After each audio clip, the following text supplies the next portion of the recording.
Welcome to the program, everyone. This is the Brian Craig Show podcast. My name is Brian Craig, and this is where MAGA comes to talk. All right, so yesterday, Trump, he rebranded the Department of Defense back to its original name that it had all the way through until right after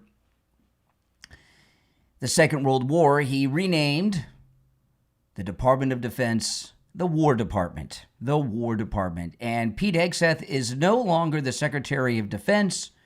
He's the Secretary of War. And, I know a lot of people think, oh, this is just window dressing or testosterone or something. Nothing could be further from the truth. I watched the entire event. I'm going to play a clip or two of it in a moment, but I watched the entire event in the Oval Office. And President Trump and War Secretary, isn't that cool? Secretary of War Pete Hegseth, they explained everything very well. And they said, we never lost a war when we were the Department of War or the War Department and had a Secretary of War. We started losing wars or ending in draws or having these long, drawn-out nation-building wars after the Department of Defense was the new name for the Department of War. And there's a lot of reasons for that. One of them is this. If you remember Eisenhower's famous farewell speech, which it came out his last day that he was president, the day before JFK's inauguration, and he said, "Beware of the military-industrial complex." And if you've ever watched that speech in its entirety, it's so interesting. General Eisenhower, President Eisenhower, and what he said, and he gave a lot of detail. He didn't just say, beware the military-industrial complex. He gave a very detailed explanation as to what he was talking about. And he said, prior to the Second World War, when America was at war, factories started making weapons. He said, but now we have an industry that's all about making weapons. We never had that before. And he gave the percentage of the U.S. economy that the military-industrial complex was at that point, which was very high. I don't remember the numbers. It's been a long time since I heard the speech. And that was concerning to him because what he was talking about is this machine needs, to be fed.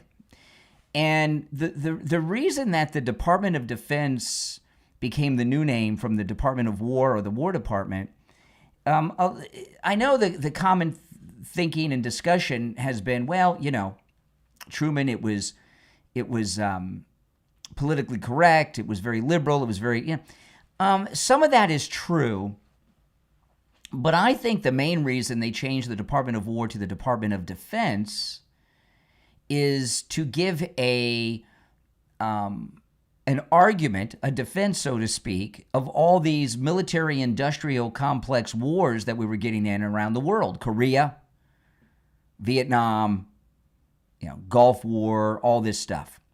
And if you're the Department of War, you're the aggressor. If you're the Department of Defense, you're defending someone from some aggression that they don't deserve. I think that's why they did it, to feed the military-industrial complex and have a explanation to do it by saying, well, we're just defending the people of South Korea. We're not waging war on China.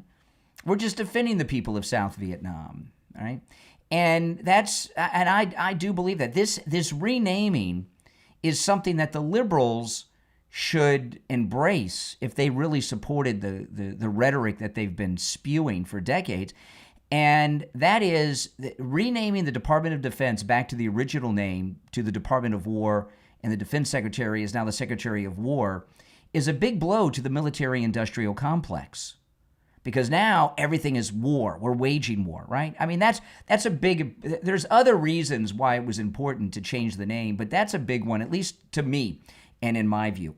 Welcome. If you're new, my name's Brian Craig. This is the Brian Craig Show podcast where MAGA comes to talk.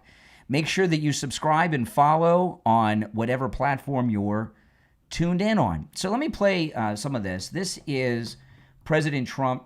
He has the War Secretary standing next to him, Pete Hegseth, and he's signing the order renaming the Defense Department to the War Department? So this is something we thought long and hard about. We've been talking about it for months, Pete and I, and Dan. Dan came into the fold. By the way, a great general. He headed up I wouldn't call it an attack. I'd almost call that one maybe even more than an attack. What he did with Iran, you saw the success of that operation. It was perfect. In fact, this was sent to me by the great company that makes that particular B-2 bomber, and it was flawless. It was actually flawless. They flew for 37 hours back and forth. Amazing. And there wasn't a bolt that was out of condition. There wasn't an engine failure. There was no problem. It was a perfect attack, and it knocked out any possible nuclear capability for Iran, which nobody wanted to see, and we weren't going to put up with. So great job, Dan. And we've been talking about this Department of War. So we won the First World War. We won the Second World War. We won everything before that and in between. And then we decided to go woke, and we changed the name to Department of Defense. So we're going Department of War.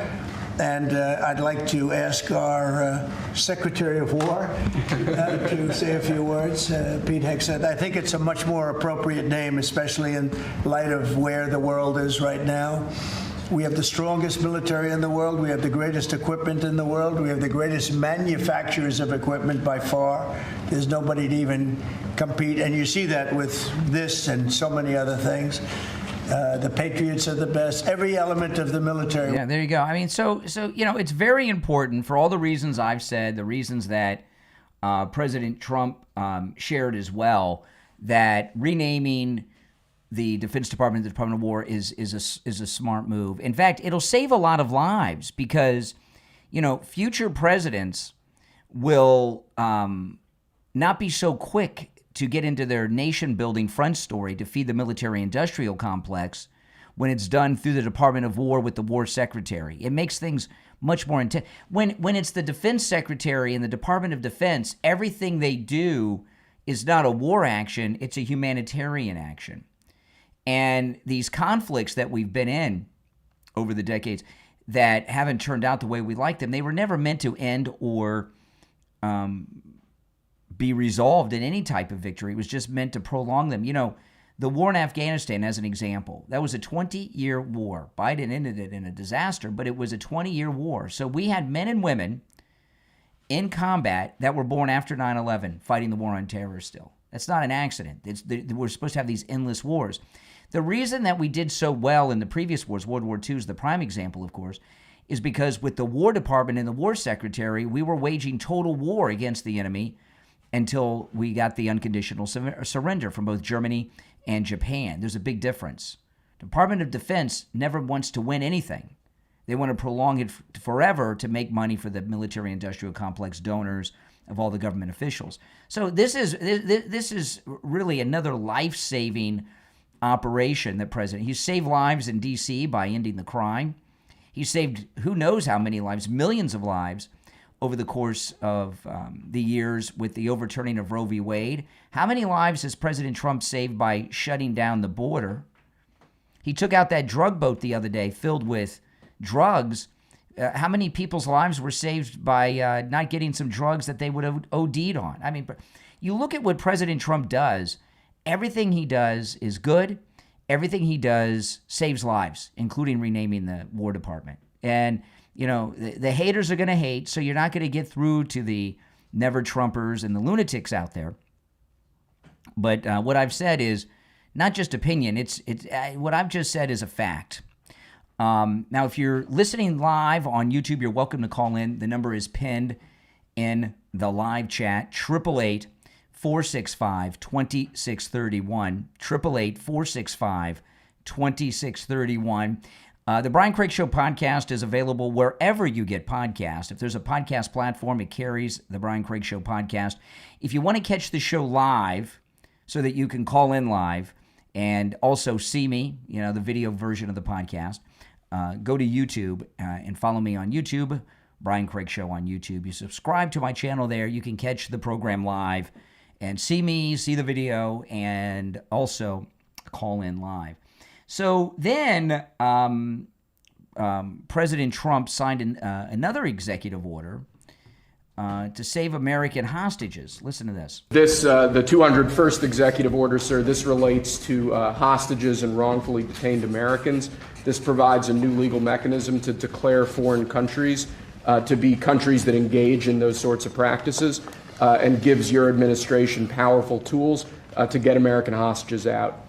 This has been a focus of your administration this time around. Adam Bowler's here, and he's done incredible work already. This will give him even more. I think it's great, and Adam's amazing. So this is a great thing, and you look at this. President Trump has brought back 72 American hostages and prisoners from around the world. 72, and if you look at this. Under Biden's watch, we were negative 24, meaning whoever they got returned, the Biden regime with their autopen government, right, like Brittany Griner, okay, they still have a net negative in the whole of 24 hostages taken by the Biden administration. You see the difference? And a lot of this has to do, and this is why President Trump signed this executive order, a lot of it has to do with the fact that Joe Biden was paying ransom. And when you're paying kidnapping ransom, you're causing kidnapping. If they're not going to get paid, okay, and they're going to be bombed for doing it, they're not going to take American hostages and prisoners around the world.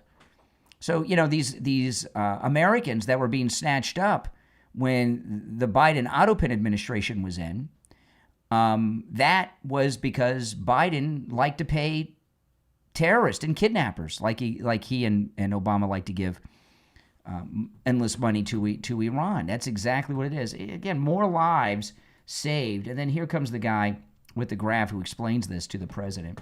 This was a great event in the Oval Office yesterday. Mr. President, you brought back 72 hostages since your term.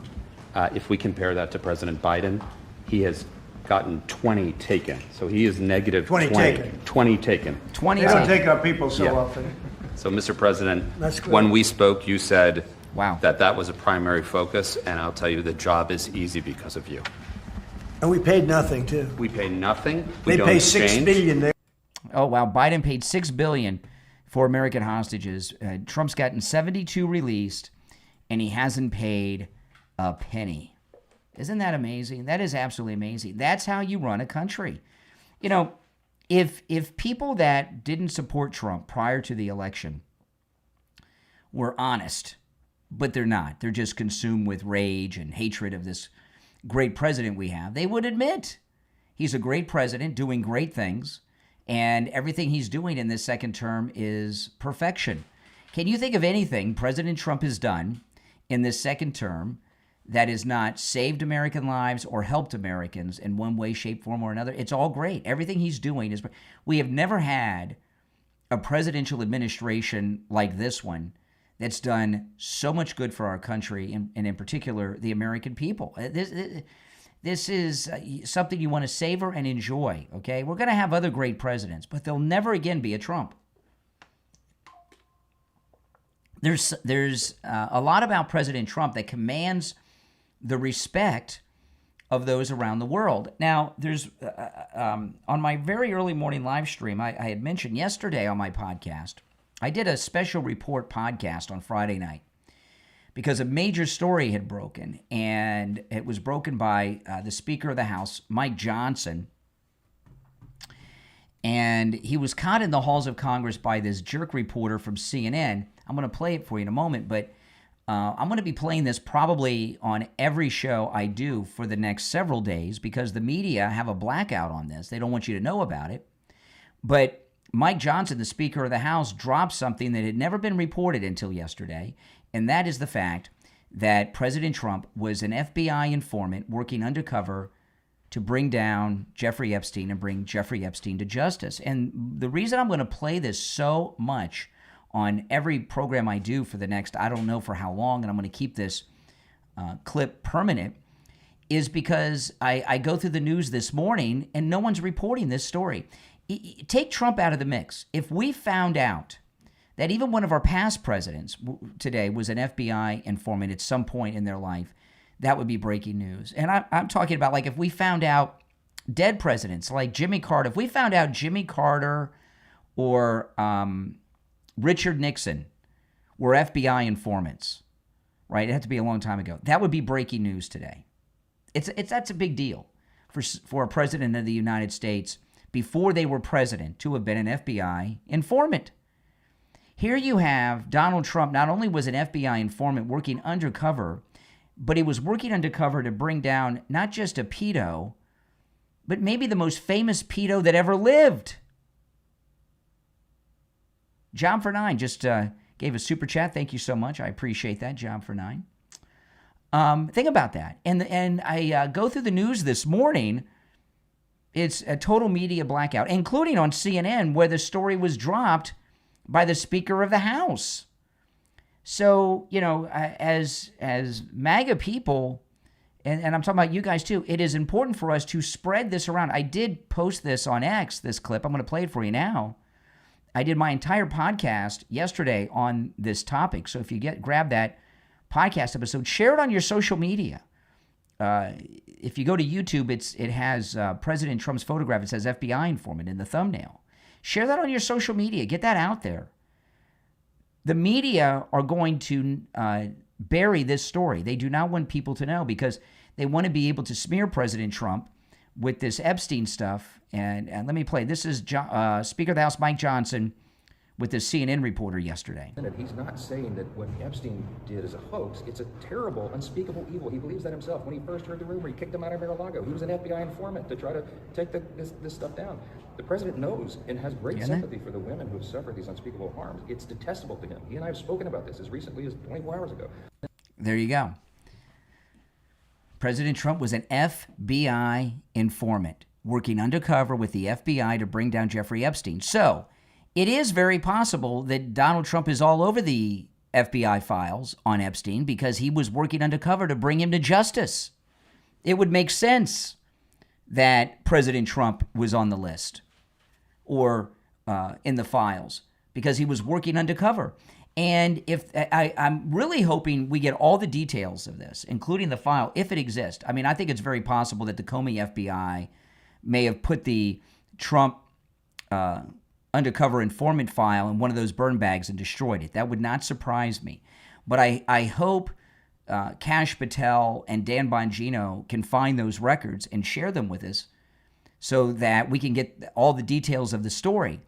And I would imagine some of these photographs and things where it looks like the president is buddy-buddy with Epstein, that was part of the undercover sting that he was doing. Was he wearing wires? I'm very curious about, aren't you? This is amazing, and I'm very proud of our president for having done this great work. Now, I want to ask you this. Are you in pain? Oh, man, did you wake up today in pain? If you're watching live today, Saturday morning, go see Dr. Philip Appleton. Take advantage of his laser away pain treatment. Dr. Appleton performs all the laser treatments himself and say bye-bye to your pain. Appointments are not necessary and walk-ins are welcome, even on Saturdays. With the laser away pain treatment, there are no shots, no drugs, no surgery, no downtime, and of course, no appointment necessary, even on Saturdays. Works on every type of pain I've ever heard of. Arthritis, bursitis, work injuries, sports injuries, strains and sprains, repetitive motion injuries, post-surgical swelling, neck and back injuries, knee conditions, tinnitus, sciatica, spinal stenosis, fibromyalgia, plantar fasciitis, rotary tears, herniated disc, acute pain, chronic pain, and that's a very incomplete list.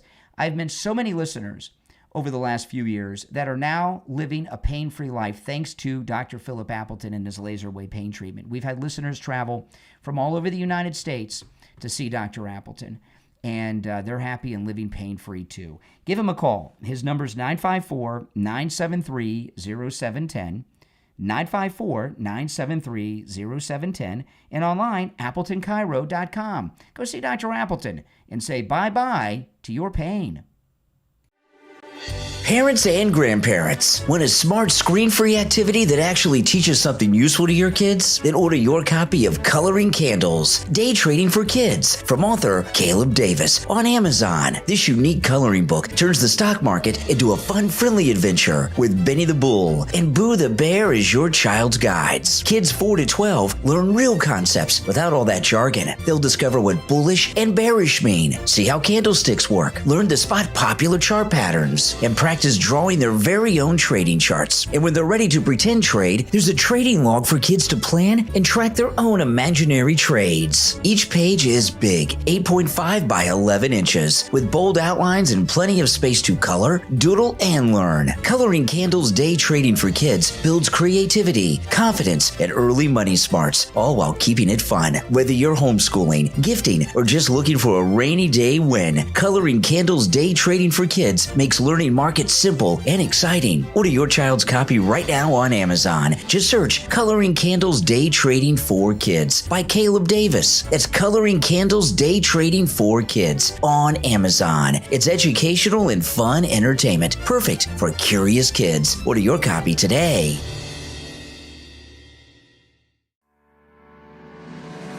Are you searching for wisdom that actually transforms your life? In a world full of quick fixes and empty advice, author Paul Geis brings you something timeless in Biblical Wisdom for Modern Living, a self-help guide on Proverbs with insights from Mother Mary, available on Amazon. This powerful book takes the eternal truths of Proverbs and the spiritual lessons from Mother Mary's apparitions at Guadalupe, Lourdes, and Fatima, and shows you how they apply to today's challenges. When you read Biblical Wisdom for Modern Living, you'll discover how to strengthen your relationships, master communication, find deeper purpose in your work, manage your finances with contentment, and grow in true wisdom.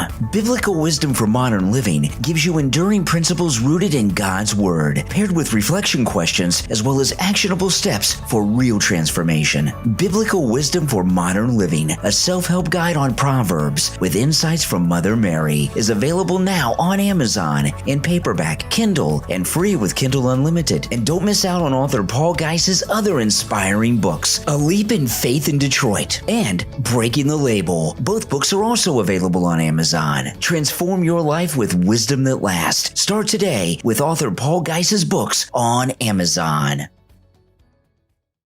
All right, welcome back, everyone. I'm Brian. You're listening to the Brian Craig Show podcast. Thanks for tuning in. So, this war on drugs that President Trump is taking quite literally, another example of the fake news, the news media are taking this stand that President Trump did not have the authority to take out this drug boat from the terrorist organization that was bringing the drugs into the United States. And there was a major action taken by another president against a major drug trafficker, and I have not seen a single reference to it in the media since this incident. And I would have thought it would. And that was Bush 41, H.W. Bush, Daddy Bush, whatever you want to call him. George H.W. Bush invaded and conquered Panama to arrest Noriega, who was trafficking drugs. He was a big drug trafficker. Brought him to Miami, and he went on court. He went to federal trial in Miami eventually. And that was a big operation. Those of you that are old enough to remember like I am, you know what I'm talking about. And I have not seen a single reference to this, which was an invasion of another nation to take down a big drug trafficker. And why do you think the media haven't referenced this? Because they want to portray President Trump as some kind of outlaw who's rogue, who's going beyond the authorities of the president. What he did was a tiny little thing compared to what H.W. Bush did. He conquered a country, Panama. All right, now, if you'd like to call in, you can do that. If you're watching live on YouTube, the number is pinned in the live chat, 888-465-2631, 888-465-2631. You're on the air. What's your name? Where are you calling from? Hi there, this is Matt Hoffman. I'm calling from New York. All right, Matt in New York. What's on your mind? What's on your mind? Hello? Yeah, you're on the air. What's on your mind? Awesome. Just not much, just that, I'm intrigued by the fact that Trump himself can still claim that this was the start of one of the most successful presidential terms that's ever existed. It's flatly not true. None of his policies have worked. But I'd be interested to hear what policy you'd want to discuss, I guess, to that point. What do you mean? You're like auditioning to like be a political pundit where I'm just going to throw random things at you? You know, I've talked about a lot of things already on just this episode. So, you know, you've heard me. The way it works is you watch me, you listen to me, you hear something that you have an opinion on, and then you call and talk about it. I'm not going to sit here and pitch stories to you. Okay. Well, that's fine. That's fine. You know, I mean, what kind of show was so that? I'd be intrigued. Fair point, then. Fair point. So this is news to me. I did not know that Trump was potentially working as an informant for the FBI. My only question on that would then be is, if he's in position as the president and he overseeing the Department of Justice has the, you know, power and potential to release the Epstein files if he wanted to, then why hasn't he done that? Well, he's talked about that, and you've heard his answers, so I'll remind you. No one has heard this about President Trump being an FBI undercover informant working to bring Jeffrey Epstein to justice until yesterday, when the Speaker of the House dropped it to CNN. No one has heard that. I've been following. Now, we did know that he was suspected by Epstein himself of reporting him to the local police in Palm Beach, but not the FBI. This is all new stuff. So what President Trump said, this is all new, and President Trump's kept this secret. I believe he told Johnson to drop the story yesterday to let it be known. But what President Trump said a few weeks ago when this Epstein stuff came out is that the past administration has filled the files with a bunch of nonsense to slander and smear people, and that what the current state of the files are not something that you could just release. But you guys will never accept that. Well, I don't know that I'll never accept that. It's just that the trail that's been created by the administration doesn't make sense, because before I've had this discussion. No, hang on. Excuse me. You hang on. You hang on. No, excuse me. This is what Okay, I don't go get. ahead. This is what I don't get. You know, this conversation we're having, I've had with dozens of idiots like you. But this is what I don't understand. A lot of guys that are Trump haters like you, that are around your age. I'm not a Trump hater. It doesn't make sense. I know. Yeah, I know. It doesn't make sense. Whatever. You know, I'm trying to figure out why so many young men around your age and your grouping that don't like Trump are obsessed with a pedophile who's been dead for years, whose pedo ring was shut down even longer ago than that. Well, I would be interested in shutting down and bringing to justice anyone who partook. Yeah, but he's dead. His partner is in prison. We had all the victims at a press conference. They wouldn't name any victims the other day. Do we have all the perpetrators though? Go ask the victims who were protecting these perpetrators by refusing to name the people. They say no. Well, then they could give us the names. You know, but what I'm telling you is this is like a cold case. You know, I mean, you might as well talk about the Lindbergh baby. You know, and the news. Yeah. You know, I discuss the news, and what makes something. This is what I want to say though. That doesn't make sense. What makes news. Excuse me, I'm not finished. What makes news is new things. So going around this pedo ring that you guys are obsessed with is, to me, it's boring. Perhaps it's still whether or not we execute on justice is irrelevant to what's boring. But I'll say this, because I see your point. This is news to me too. I did not know that CNN had this information released to them regarding Trump potentially operating as an informant. Not potentially. The speaker said he was. Okay. This is a fact. Okay, fine. Let's say that's true then. Let's say that's true. Because I'll look into it, and I'll assume for the sake What do you mean look into it? What, you have some access? Get on. Enough. He's going to look into it. What is he, Comey? He has access to confidential files? Comey probably destroyed all these files. I mean, that's just stupid. He's going to look into it. Give me a break. What are you, Bongino? You got access to the burn bag room? Give me a break. A lot of self-important loons. You're on the air. What's your name? Where are you calling from? You're an idiot.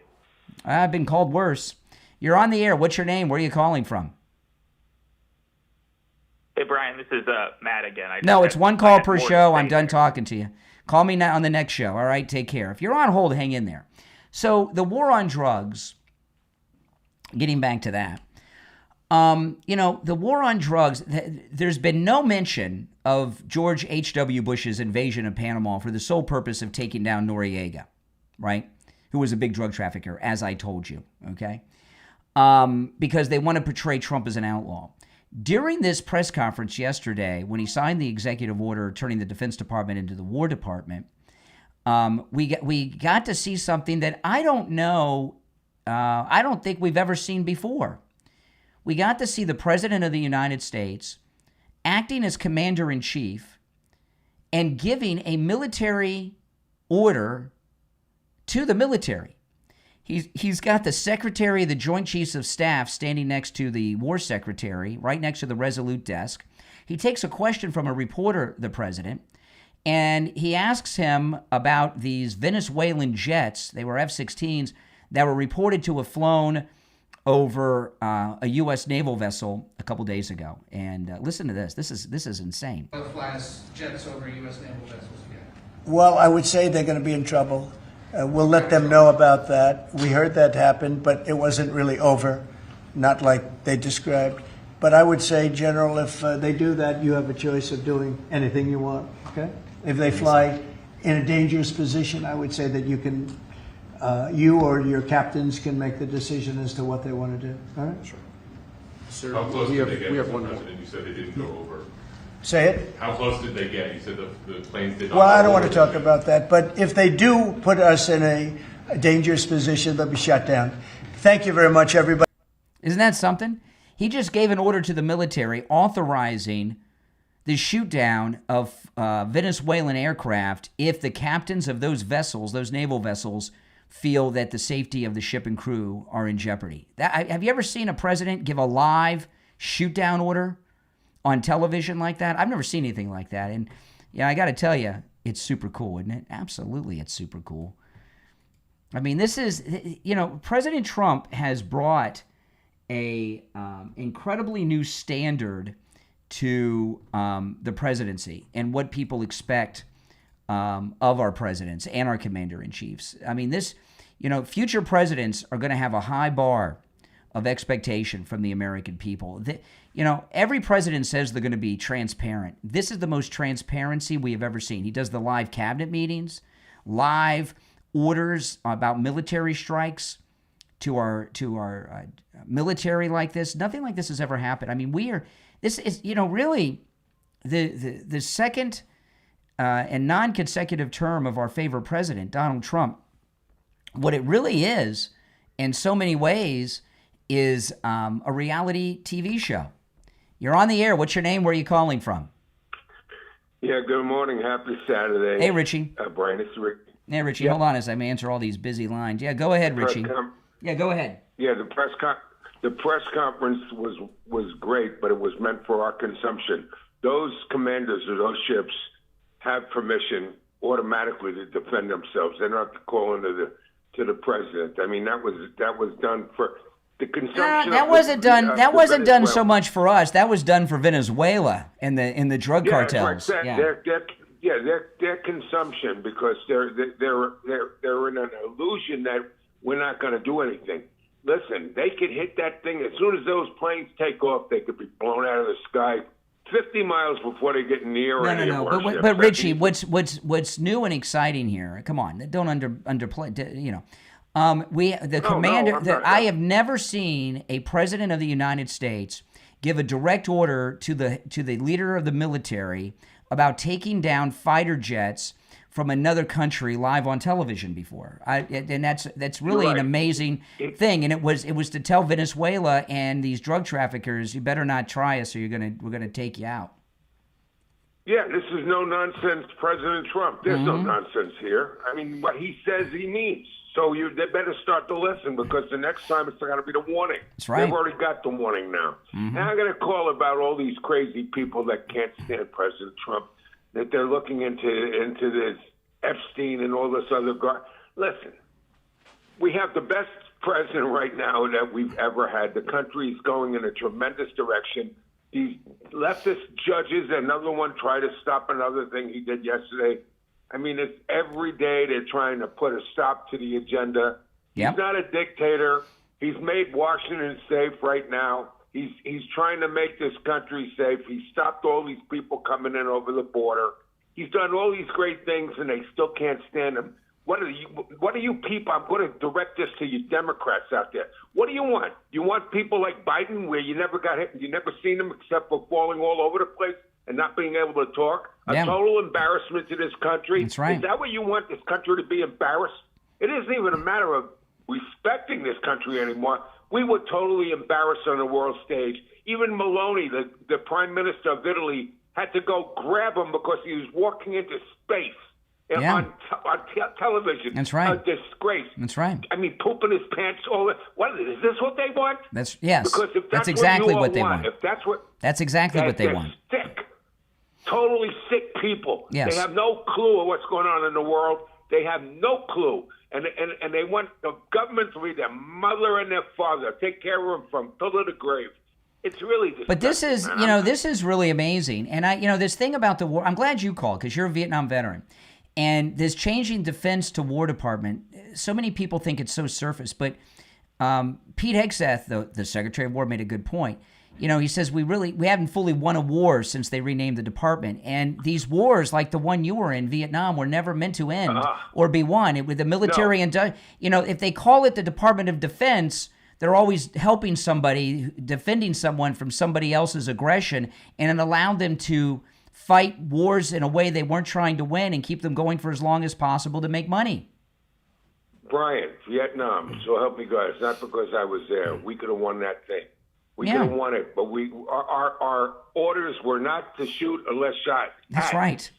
Well, it was always a defense, but Yes. not offense. That's right. I mean, so this is a message to the world. We're not going to sit back and wait for you to hit us anymore. And by the way, Look those what of you that don't know about Vietnam, I mean, Richie was there, right? So he knows. And my father was a Vietnam veteran, and I've read so much about it and everything.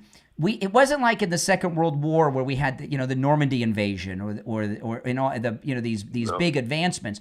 You guys had to wait around to be attacked before you could move. Exactly. It's crazy. Exactly. I was in a base camp up by the DMZ. Every night we got rocketed. We only could shoot back when we got rocketed. You couldn't shoot the shoot the rockets sitting out there that they didn't shoot at you yet. That's crazy. No, you had to be. That's what the whole thing was all crazy. about. And actually, that's what. If you take a look, that's what Israel. I'm not going to go to Israel, but they're doing it right now. They're jumping into countries because they're not going to sit back and wait to get attacked. They're going to take the initiative to hit them before they get attacked. Well, and what'll happen is with a War Department and War Secretary, it changes the perception of what's going on. So it'll make it difficult for future presidents to get involved in these wars that they never want to end. Yeah, political wars. Let the Army, Navy, and Marines fight the war. Politicians have to stay the hell out of it. I remember when I was a kid. My dad, Vietnam veteran, and my grandfather was a World War II veteran. And I remember my dad, what was the tour of duty in Vietnam, 13 months?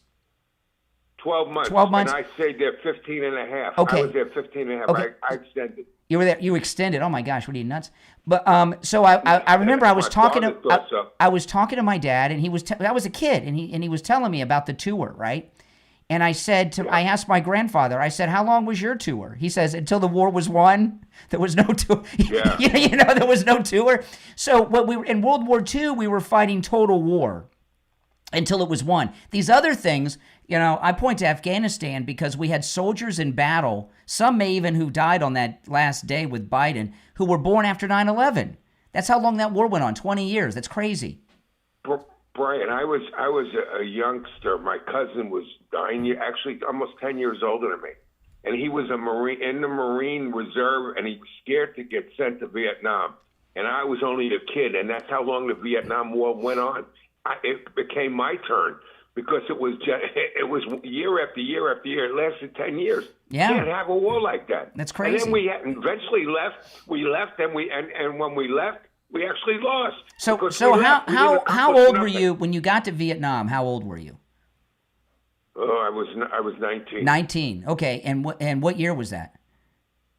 1967. Okay, no, so I'm sorry, 1968. 68. I went in. I went in. Well, I went in the Army March of '68, and I got out October of '70. Yeah. So my Vietnam tour was a year and 105 days because I didn't want to come back to be. I would have had to stay 8.5 months in the Army. So you were there in 68 and 69. No, I was there in 69, 70 in Vietnam. 69, 70.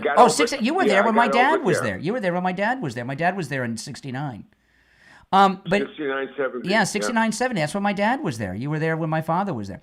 But, so that war, I mean, what's the official, I'm not talking about the French. When's the official beginning of our involvement? I mean, we had advisors there when Eisenhower was president. Eisenhower. Right? It was actually Kennedy started.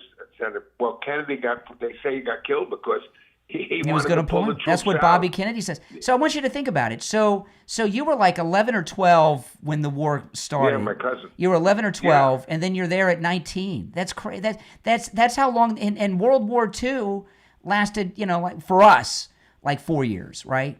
So I mean, it's crazy. And that's because they started this Defense Department racket to prolong these wars to make money. Also, the politicians got involved. I mean, not for nothing. They didn't let the generals run it. And now the generals, by the way, are politicians, which you always talk about. Yeah, they're no longer generals. There's a great book. It's very heavy reading, but there's a great book that A Bright Shining Lie. That's all about that. Yeah. All about that. All right, Richie. Thanks for the call. Have a Take good care. morning. All right. We'll be right back. Have you ever tried to walk in someone else's shoes? Author Ellie Gregg did. Literally. At the foot of New Zealand's Franz Josef Glacier, Ellie slipped on a pair of borrowed boots and stepped into the unfinished journey of a young man named Keller. Don't forget your travel guide, Part 1, Bootstrapping, available on Amazon, isn't just a travel memoir. It's a soulful collection of over 100 one-page reflections, blending poetry, philosophy, questions, and quest, all designed to inspire you to see the world and yourself differently. As author Ellie Gregg walks through grief and across continents, Keller becomes more than a memory. He becomes a guide, and with every step, the author invites you to pause, reflect, and embrace the grace even in the coldest places. This book is not about destinations, it's about transformation. If you're searching for meaning, healing, or just a new perspective, this is the journey you've been searching for. Order your copy of Don't Forget Your Travel Guide Part 1, Bootstrapping, from author Ellie Gregg, on Amazon and Kindle and paperback, because sometimes the best way forward is to walk in someone else's shoes. Order your copy right now. Hear ye, hear ye. Tom Laporta here from Laporta Roofing. Floridians, take note. Ron DeSantis and the state of Florida have allocated $280 million for the 25-26 fiscal year to fund new grants under My Safe Florida Home program. This grant is up to $10,000 when you spend $15,000 or more on your project. This may include roofing and wind mitigation systems. Go online at mysafefloridahome.com and get approved before the money is gone. If you need help, please call me, Tom Laporta, 954-604-4602, or find us at laportaroofing.com. It's simple. When you spend $1, the state matches $2 up to $10,000. They send you a check. I know it sounds too good to be true, but it is. So again, call us at 954-604-4602 or find us at laportaroofing.com. On the line, we have Bruce. Bruce is a client of Jupiter Joe Thomas. He heard me talking with Joe Thomas about annuities and what a great deal they are, and he went in with his wife, and now he's a client. Hey, Bruce, how you doing? I'm doing good, Brian. So tell me about your experience with Jupiter Joe Thomas. A fine gentleman. We sat down with Joe, and we explained everything to him, and we brought all our information, and he worked everything out great. The cool thing about annuities is your money's never at risk. You're guaranteed a revenue stream for the rest of your life, but there's a bonus, really a signing bonus, where you can make a boatload of money before you even leave Joe Thomas's office. Can you talk a little bit about that, Bruce? Well, that's where I was surprised when we sat down. We talked about the bonuses, and to my amazement, it was 10%, and there was even another one that's bigger. Wow. That's amazing. So you made 10% on your money before you even got back in your car. Yeah, it was more than that, but it was great. Listen, guys, do what Bruce did. Give Jupiter Joe Thomas a call. You can set up a free consultation either on the phone or in the office, and Joe Thomas will put together a custom proposal just for you. His number is 561-743-0999. 561-743-0999 and online at jupiterjoe.com. All right, Bruce, thanks so much. All right. Thank you, Brian. All right, we're back. I'm Brian Craig. You're listening to the Brian Craig Show podcast. Thanks for joining. Okay, so this is amazing. You've heard about, maybe you haven't, but I imagine a lot of you have, about the ICE raid on that Hyundai facility in Georgia. It was 400 illegals rounded up, and ICE says it's their largest immigration roundup in their history. And this woman here, she's responsible for it, and she tells a story. Listen to this. So there were 452 illegals apprehended at the Hyundai mega plant construction site yesterday near Savannah, and I was the one that reported the information that I had to ICE. Now I'm surprised this woman made this video, because it's gone very viral, and liberals are they're just gonna be hating on her. But it goes beyond just someone working illegally. Let me explain to you. These people are working for slave wages. Some are not getting paid. Some are being trafficked. They send money home to their country. They give money to their handler. They have hardly anything left. They live in homes 5 families deep, have no quality of life. It's modern day slavery. That's right. So if you think that ICE is just going in and ripping people out of their jobs, these hardworking people that want a better life, well, guess what?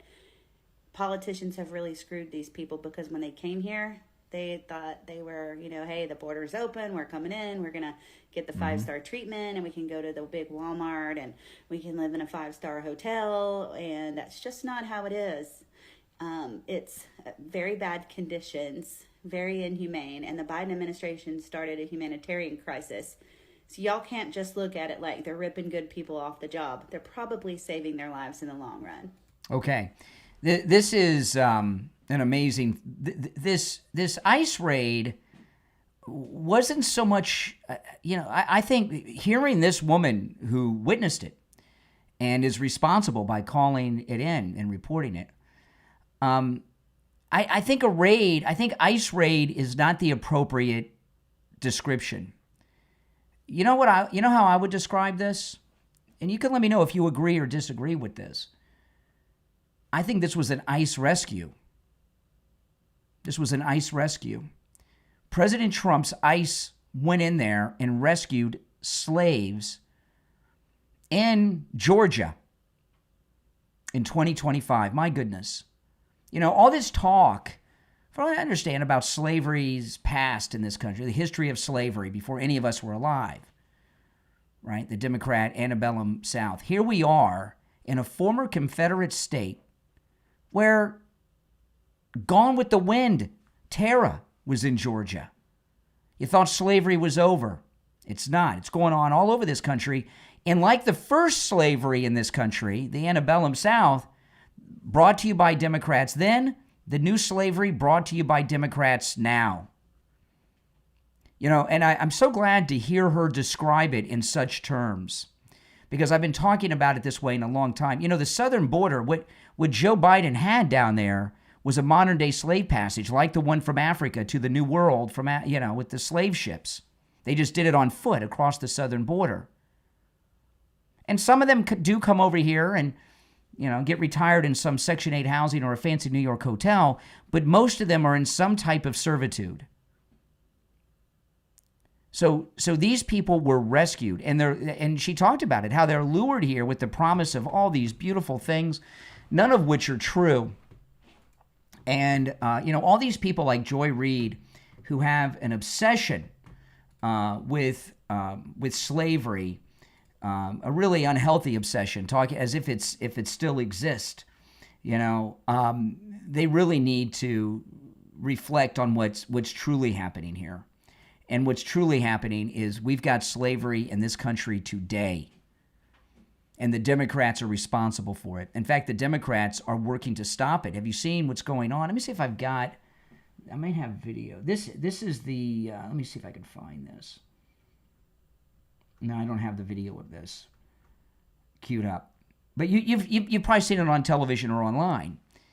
That governor of Illinois and the mayor of Chicago have put walls up along the courthouse in Cook County to protect the illegals who were slaves, as we're hearing from the Hyundai plant in Georgia, from ICE. Basically, what happened at this Hyundai plant, it was an ICE rescue operation, but they went into the former Confederate States of America, the former antebellum South. They went into a community that once had slave plantations in it and rescued 450 slaves from Georgia this week. And President Trump did that, and Kristi Noem did that. And all of you who, like me, voted for President Trump, this is what we voted for. And that should make every American, regardless of your political beliefs, there are some things that are nonpartisan. One of the things that's nonpartisan is we're opposed to slavery. And, you all on the left believe that the United States owes reparations to African Americans for slavery, even though they had nothing to do with it. We're not slaves. We had nothing to do with all that stuff. Well, what debt do we owe to the modern slaves, like the ones at this Hyundai plant? And they're not just working in farms and fields and hotel rooms, which is slavery too, and that's not good. But they're working in major places. How many of you drive a Hyundai? I've got 2 Kia cars. That's Hyundai. My goodness. Now, both of mine were built in Korea, not the United States, or Mexico. They build Kias in Mexico. I guess they're building this plant in the U.S. and then in Korea. But still, that's slavery. You liberals out there, if we are responsible for the slavery that happened over 100 years, it ended before any of us were born, what responsibility do we have for the modern day slavery that's going on right there in Georgia and all over our country? I'd love Joy Reid to talk about that. Now, let me take a call or two. What the heck? You're on the air. What's your name? Where are you calling from? Hello, this is Fred calling from Maryland. Mm-hmm. Yes. How you doing? I'm doing all right. So, if reparations, how would you define the reason for reparations? This is great. I'm glad you asked. I don't believe that we should pay reparations for slavery of African Americans. So my understanding is that they think, I don't either. My understanding is that they think that because they were oppressed, they deserve reparations. Wouldn't that mean that anyone oppressed? I don't know. Listen, but this is the point I'm making. I'm not talking about slavery reparations for blacks, okay? What I'm talking about is the American left have been preaching America's debt and that is owed because this country allowed slavery before any of us were born, right? Before our parents and grandparents were born. Meanwhile, we find out there's slavery going on all over this country in all 50 states, more widespread with many more slaves than during the antebellum slavery period in this country. So if these liberals think that we're responsible for what happened in the 1850s, my goodness, what responsibility do we have in what's going on in 2025? That's what I'm talking about. Yeah, that would place responsibility on every person on the planet for God knows how many events. But like the original slavery, the Democrats, they're behind this slave trade too. Well, I would say to anyone who thinks they're due reparations, as a white guy, I was a victim of racial oppression. Okay, all right, whatever. It's back to his thing. You're on the air. What's your name? Where are you calling from? My name is Scott. I'm calling from Kansas City. Hey, Scott. Yeah, I thought I'd give you just an example of how things are done, at least here in Kansas City, and I believe it's pretty much everywhere, insofar as how labor is done by people who have gotten here by unlegal means. Say you have a contractor who bids a project.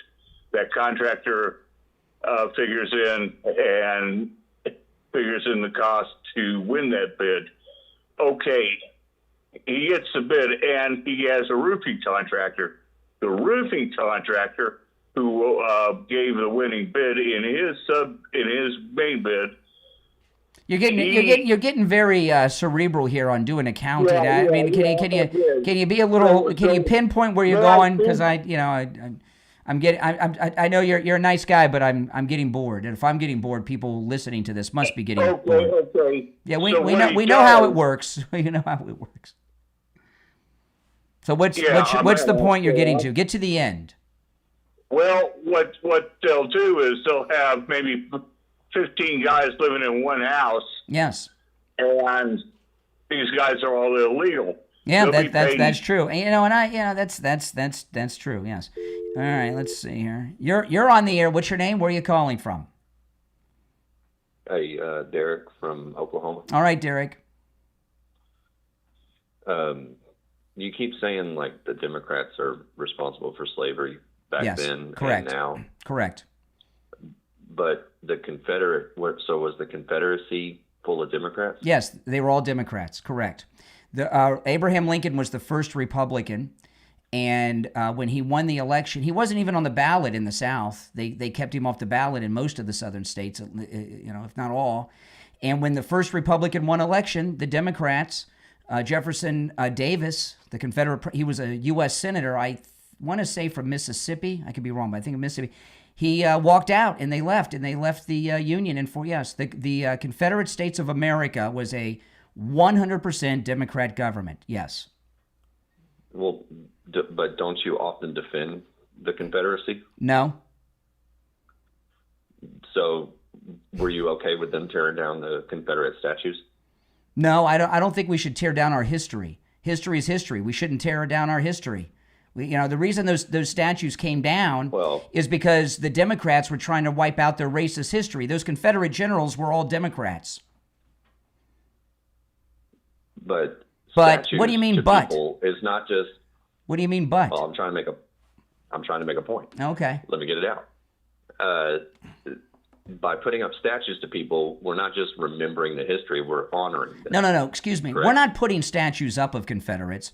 Those statues were put up by the sons and daughters and sometimes grandchildren back in the late 1800s or early 20th century. We don't put statues up of Confederates anymore. That stuff stopped 100 years ago, pretty much. Correct. But when they did put them up, they were doing it to honor those people. They were, and also rewrite history. You got to understand, in America. No, they weren't rewriting it. They were telling the story. They weren't changing the story. No, they were the Democrats. Okay. Every Confederate was a Democrat. Every black man in America who was lynched was a Republican, and every white man that lynched a black man was a Democrat, as well as all the Confederate generals and all. They were all Democrats. Confederate government, 100% Democrat. What they were doing was, about 1 million Americans died in the Civil War. And what they were doing was by putting these statues and memorials up back in the late 1800s and early 20th century, were trying to rewrite what the Civil War was about. They would call it sometimes the Second American Revolution. They would say it wasn't about slavery, it was about states' rights, a bunch of BS like that. It was about the states' rights to own slaves. But what happened? Those arguments, all those arguments we hear today from Republicans and right-wingers. What argument do we hear from Republicans today that are like the Confederate slave owners? That the Civil War was not about slavery, it was about states' rights. Really? I've never heard President Trump say that. Really? No. Every single. I tell you what. I'm gonna tell you what. Every racist you know. Hang on. I've got a final point. Wait a second. You said every racist you know. You associate with racist? I don't. That's terrible. Why do you do that? Every racist that I know is a Trumper. A Trumper? I'll tell you what. Correct. I tell you what.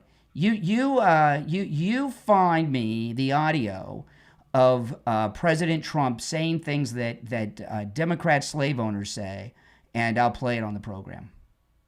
I'm not going to waste my time with a straw man. Well, you said he said things pro-slavery, the same things that the slave owner said, so I just figured you had access to that. Yes. You want to retract that? You want to retract that? He exudes slavery. He exudes. President Trump just freed 450 slaves from the Hyundai plant in Georgia. No, he didn't. You're just making that shit up. No, I'm not. There was the woman. Excuse me. Reinterpreting the facts. No, listen. Maybe you missed this part of the podcast. So when I end the podcast, rewind it. I played a clip of the woman who called ICE and turned in the plant, what was going on, to ICE, and that they raided the Hyundai plant in Georgia. And she lives there where it's happening. She described their conditions as, she used the word slave. Some of them were working for not just slave wages, no wages, packed into slaveholder houses with 12 people or more in each tiny house. No, this is modern. It's not the same kind of slavery that existed in the Democrat antebellum South of the 1850s and before. It's a new kind of Democrat slavery, but it's slavery. Was Trump against that because he cared about people not being exploited, or because they were brown? No, he doesn't want people to be in the country illegally. He doesn't want people to be human trafficking. We use this, like that Maryland man. He's a human trafficker. He literally excuse me, I'm answering your question. Human trafficking. So I don't care to listen. Well, then why you're calling me? Because somebody needs to tell you to fucking wise up, dude. What a class act. What a class act. Human trafficking At least I'm not on the internet spreading lies. Human trafficking is the 21st. Boy, what a sophisticated argument. Human trafficking is the 21st century term for slave trader. If you are trafficking in people, human trafficking is slave trafficking, like the slave passage from Africa on those slave ships to America. My name's Brian Craig. This is the Brian Craig Show podcast. If you'd like to support my program, become a Patreon supporter. There's a link in the description of my episode on whatever platform you're listening to on to my Patreon page. If you become a Patreon supporter, you get access to commercial-free editions of all of my episodes, as well as a lot of other exclusive content that my wife and I both post to my Patreon page.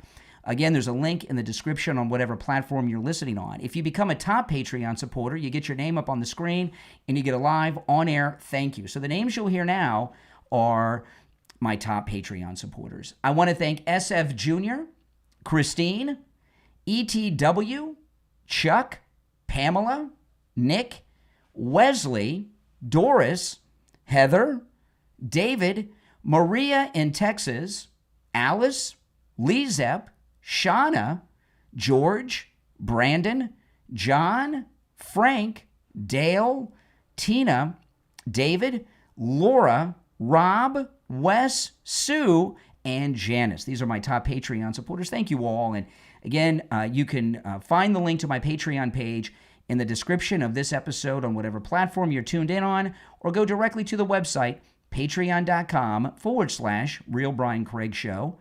Patreon.com/Real Brian Craig Show. This is the Brian Craig Show podcast, available on all podcast platforms, and this is where MAGA comes to talk. Thanks for tuning in. I'll see you next time. Take care.